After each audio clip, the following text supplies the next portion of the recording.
That bad? I'm so sorry. It's okay.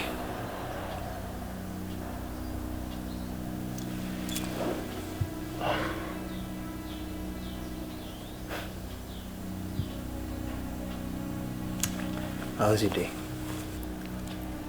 It was... I'm going to make your day worse. Nothing can make my day worse than walking into 3 interviews. Very hopeful. Be rejected 3 times. At least this time they listened to me before they rejected me. Oh, Pole. But don't worry. I know it's going to work out soon. It has to. It must. Anyway, what is it? Well, we've run out of baby's milk and charcoal. But I can go to Kama and try No. I'll go. I'll need to ask him if he can boost me to get to the interview tomorrow. Okay, then I'll go and put the water in the bathroom for you. Thank you. It's going to be cold though. You know me, like my bath water freezing.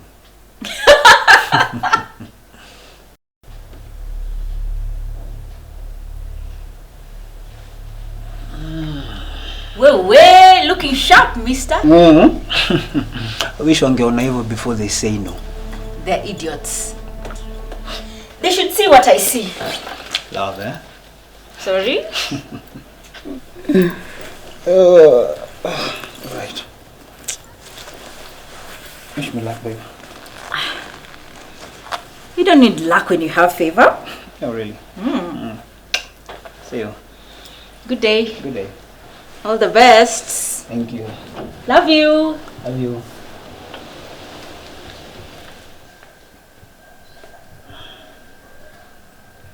The pay is good. It is. There are 5 leave days and a very handsome leave allowance.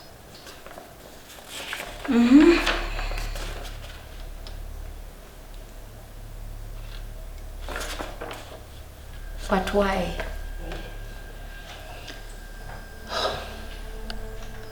I wish I could tell you. Kambi is only 3 months old. I can't raise her by myself. I know, Lexi.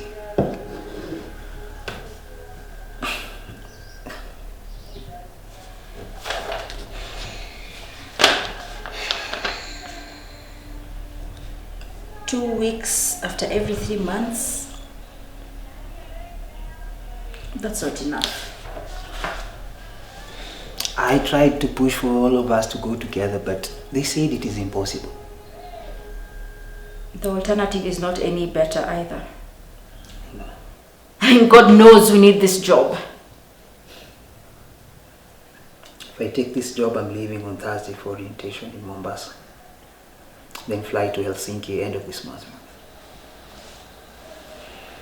If I don't take this job, I don't know when another offer will show up. If any.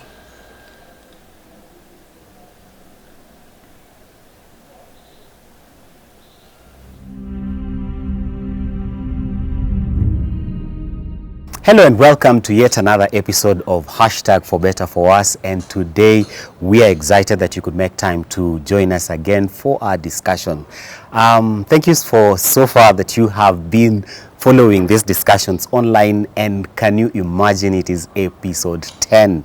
Glory to God. I mean, it has really taken the hand of God, and we've had some amazing discussions here and there. You can catch them all from episode 1 to 9. Please remember to subscribe and share. And today we are joined with an amazing couple who I'm going to be introducing you in a short while.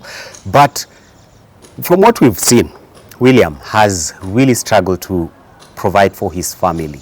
And then he gets a job.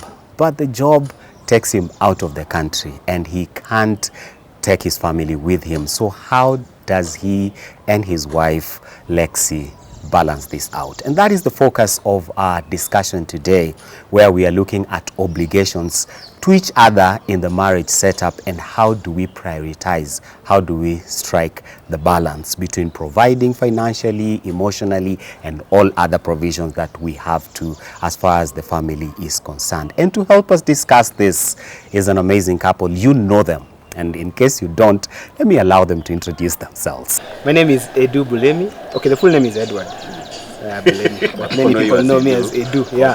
Okay, yeah. It's so strange to hear someone call me Edward. Yeah, only my dad does that. Yeah, and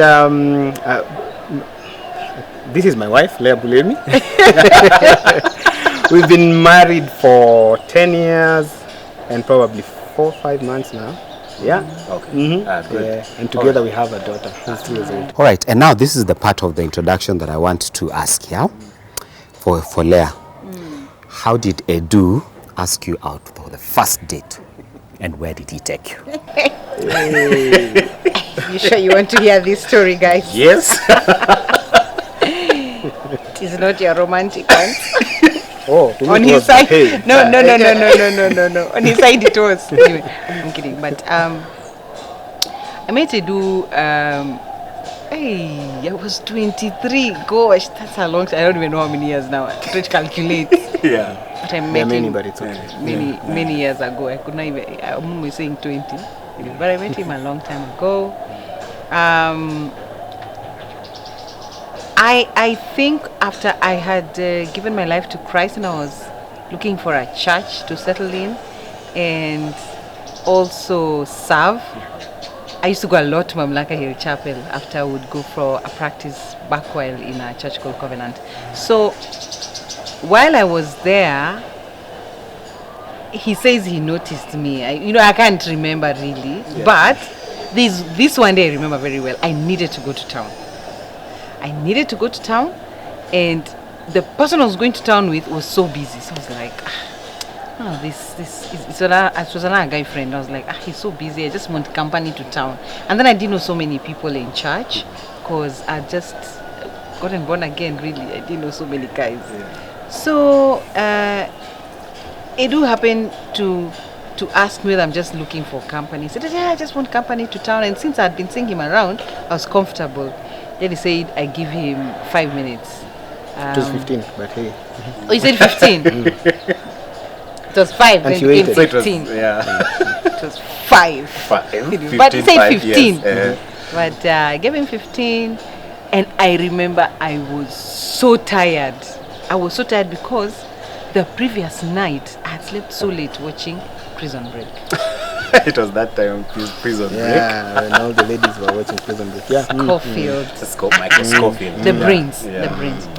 So I waited, we walked, we went down, he was asking me interesting questions, about life and age and meaning.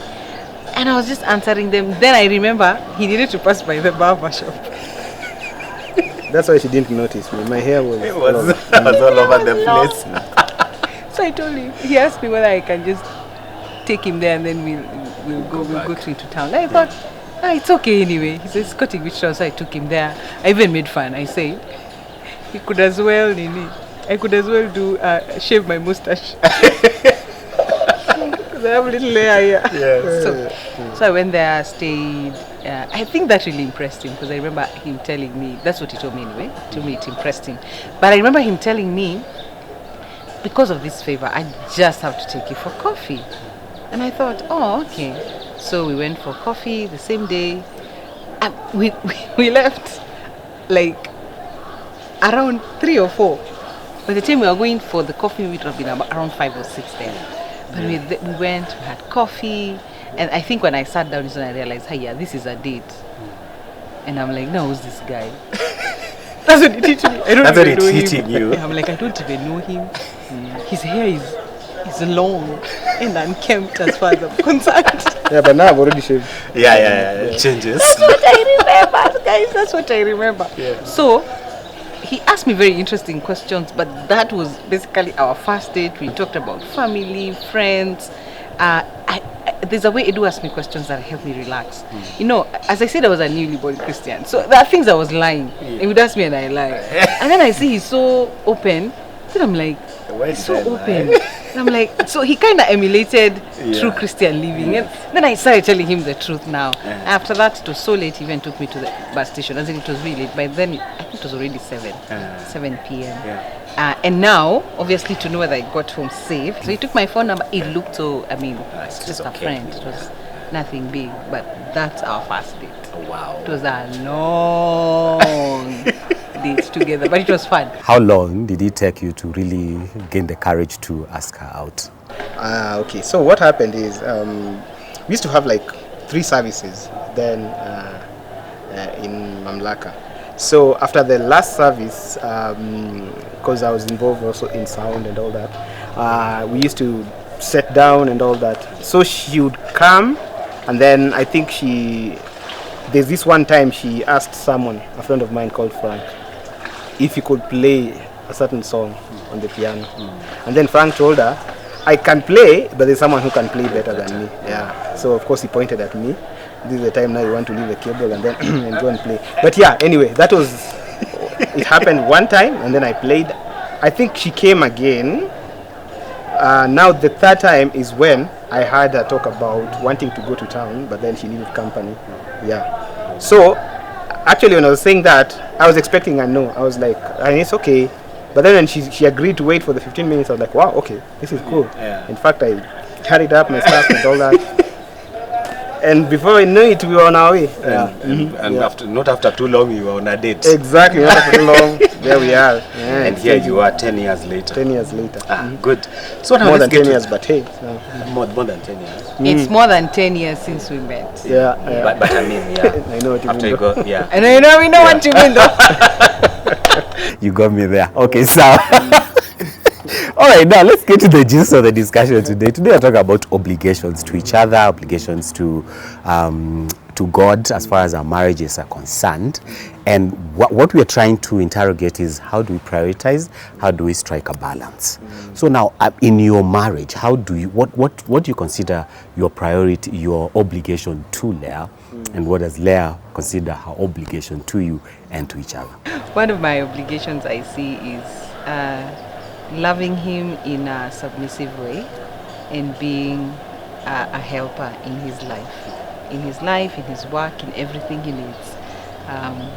Those are the obligations I see that I have for my husband. Yeah, loving him and submitting and being his helper.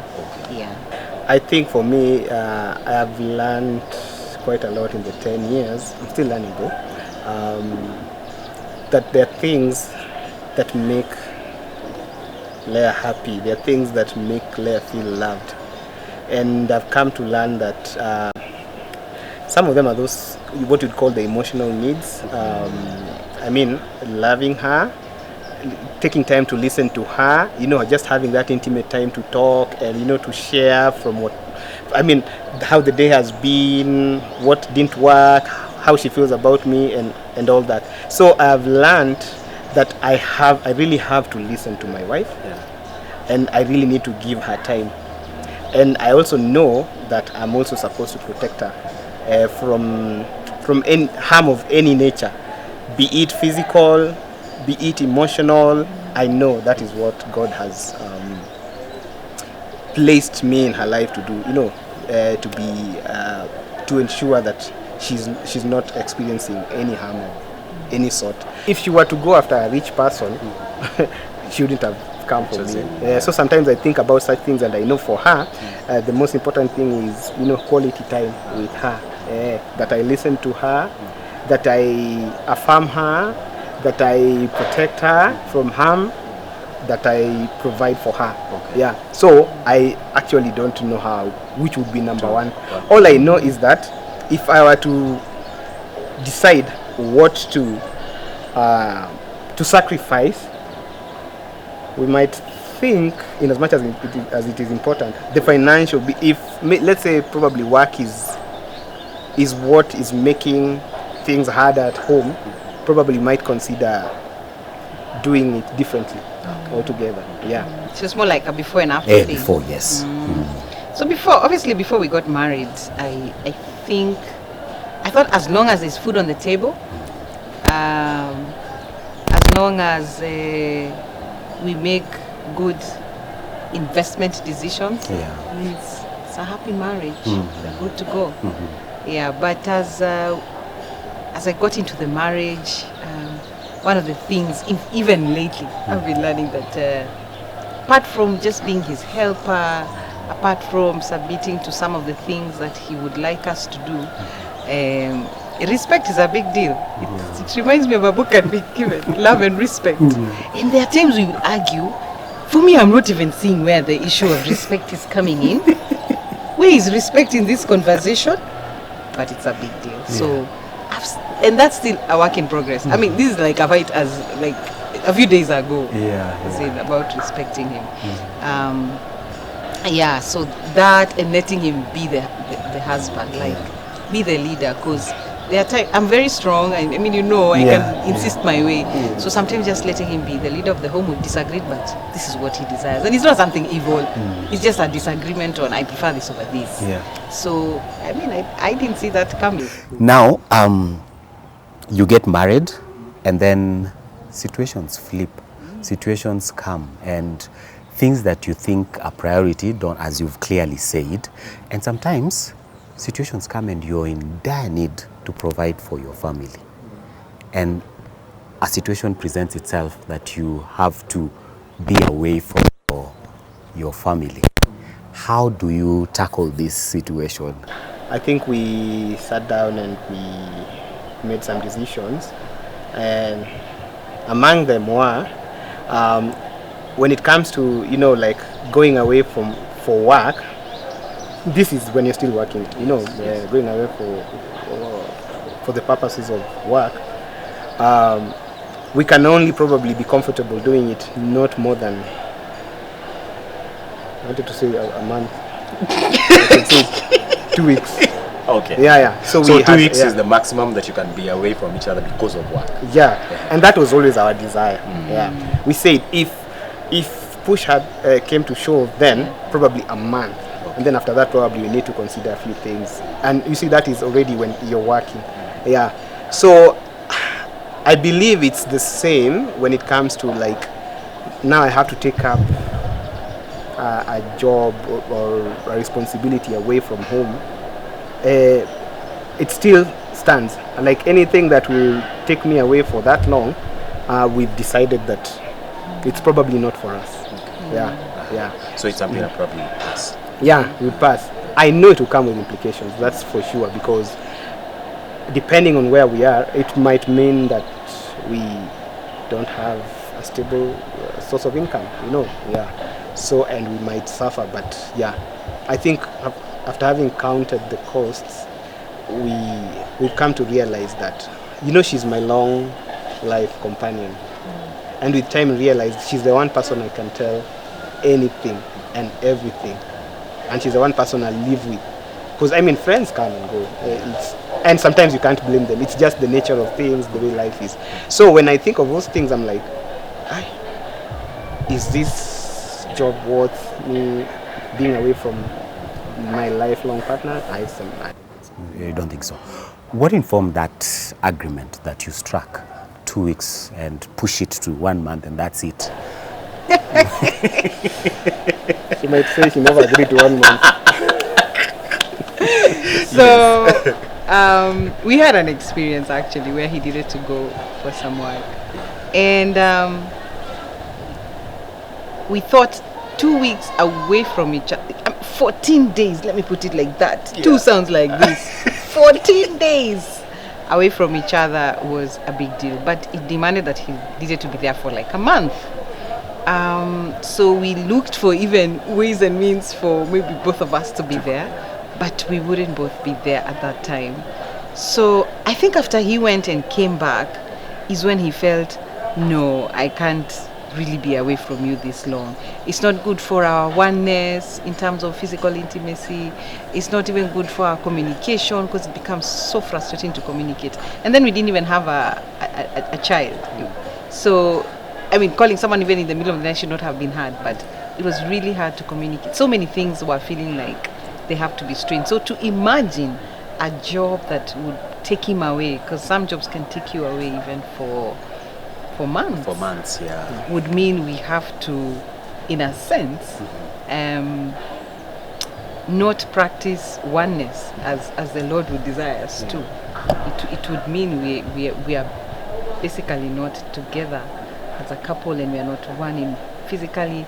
Emotionally we can try, communication you can still try, but yeah, so that's why we thought maybe 2 weeks, if push came to shove a month, but beyond that it would be hard, because it means sacrificing our love and our marriage. Yeah.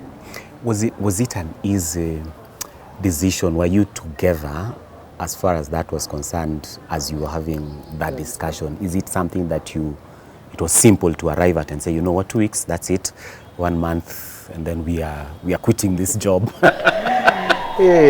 I don't think so. First of all, I didn't understand, because she's actually the one who raised it up. Yeah. I'm like, 2 weeks, I'll go and come back.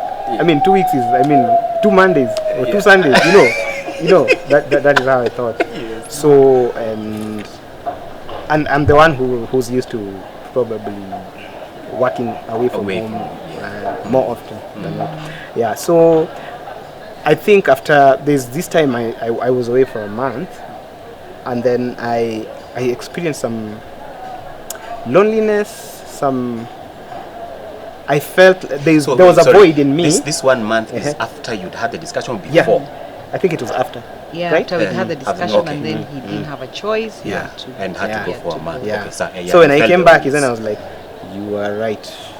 Now I'm with you like fully. At that point, how did that make you feel when he was away for the whole month? How was it for you? I think first I prepared myself mentally before he left. Yeah. I prepared myself mentally, and I kept myself on my schedules. What do I need to do in this 1 month? Who do I need to visit? But it was hard. It was hard for me. And to imagine, it was not like a long-term thing he's doing. It's just one of. In fact, I really think of couples who have to do some of this long-term, and I thought that must be very hard. Yeah. It was hard for me. Kwanza, one incident that made me miss him. I go to the bank, Upper Hurlingham. Yeah. I'm told by a certain person, you have to park. You can park here. So I parked. I go in the bank, I'm done, I come, I find the car is clamped. Let me tell you. So I knew before I knew it was a trick. Yeah. It was a trick. Probably that's what I was being told to park there. And I didn't ask myself, how can I park here and I don't have a ticket? I didn't even ask myself that question. And I'm so used to Edu parking. Like wherever we go, with or without a baby, he's always the one parking. Hey, let me tell you. When that guy asked me, mi niliona tu machozi imetoka. My chest just started rolling down. I'm like, no way is Edu. The guy is wondering why am I crying. I think that's how he even let me go. It's okay, just go. He just let me go. I just had to tell him that. You see the things I'm going through. Okay, that's blackmail, I know. The things I'm going through. I'm suffering in your absence. Suffering in your absence. I think some of those things. Another one. Yeah. Paying the bills. Let me tell you, it was very easy for me. Sometimes when we're at home, when a wife is busy cooking, washing, they can easily think, kazi yako ni maybe to go on a TV and a remote. You can easily think like that. Let me tell you, I had to go to pay bills. Sijui what account for which, for rent, sijui water, sijui.